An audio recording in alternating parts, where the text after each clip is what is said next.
প্রতিদিন প্রতি মুহূর্তে বদলাচ্ছে বিশ্ব। কিছু দেশের জনসংখ্যা বাড়ছে, আবার কোথাও কমছে।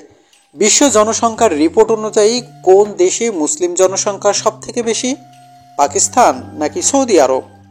এদেশের নাম জানলে অবাক হবেন। বিশ্ব জনসংখ্যার রিপোর্ট 2019 অনুযায়ী পৃথিবীর মোট জনসংখ্যা 771.50 কোটি। এর মধ্যে মুসলিম জনসংখ্যা প্রায় 200 কোটি। স্বাভাবিকভাবে কৌতূহল তৈরি হয় যে কোন দেশে মুসলিম জনসংখ্যা সব থেকে বেশি। মুসলিম জনসংখ্যার নিরিখে বিশ্বের অন্যান্য সমস্ত দেশকে টেক্কা দিয়ে ইন্দোনেশিয়া এমনকি পেছনে ফেলেছে পাকিস্তানকেও। ইন্দোনেশিয়াতে মুসলিম জনসংখ্যা 23,10,00,000, আর ইন্দোনেশিয়ার ঠিক পরেই দ্বিতীয় স্থানে রয়েছে পাকিস্তান। সেখানে মুসলিম জনসংখ্যা ছিল 21,23,00,000। ভারতের সংখ্যালঘুদের জনসংখ্যা 20 লাখের কাছাকাছি। সংখ্যালঘু সুরক্ষায় একাধিক পদক্ষেপ করা হয়েছে মোদী সরকারের পক্ষ থেকে। পাশাপাশি হজ যাত্রার সময়ও এই বছর বেশ কিছু বদল আনা হয়েছে।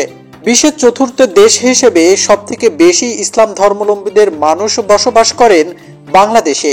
এই সংখ্যাটা 15,37,00,000।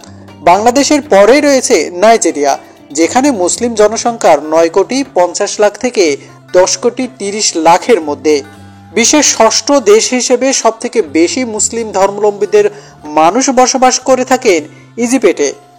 এই সংখ্যাটা 8,50,00,000 থেকে 9 কোটি পর্যন্ত।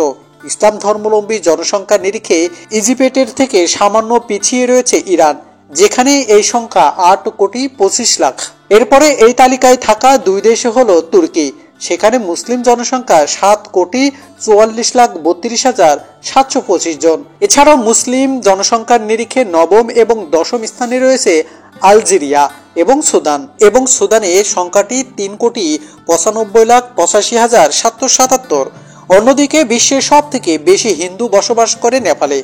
এই দেশের মোট জনসংখ্যার মধ্যে 80% হিন্দু। এরপরে রয়েছে বৌদ্ধ ধর্মাবলম্বীর মানুষজন। নেপালের পরেই রয়েছে ভারত। দেশের মোট জনসংখ্যার 78.9% হিন্দু।